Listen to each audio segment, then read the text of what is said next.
Minsan, akala ko talaga nila ay ako ay hindi mayor sa Pola. Akala lang nila talaga nagbabakasyon lang ako. Siyempre, palakpakan naman po natin. Talagang sobrang bait po na tao. Lagi ko nakakasama ni Tita Mo ng kanyang mayor. Siyempre, Attorney Magsusi, maraming salamat po. Konsehal, at siyempre sa kanyang si Card, siyempre. Sir Nick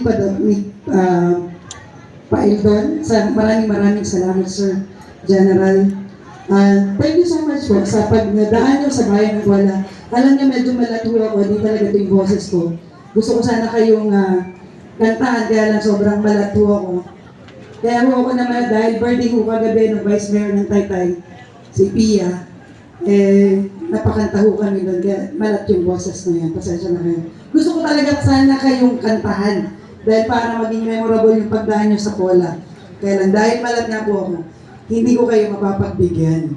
So alam mo na mga staff yan, kung gaano ko galing kumanta. Yung mga high notes ko talaga yung kinakanta ko. Ha? Yung mga high notes, general ang aking kinakanta, kaya namalat po. Anyway, alam niyo po, ang bayan ng Pola ay maraming dinaanan na problema from, siyempre lahat naman po nagdaan ng pandemic. Sumunod po sa amin ay yung oil spill na napakabigat po sa aming mamamayan na bayan ng Pola. Kasi 5,000 people na fisher folks namin ay nawalan ng trabaho.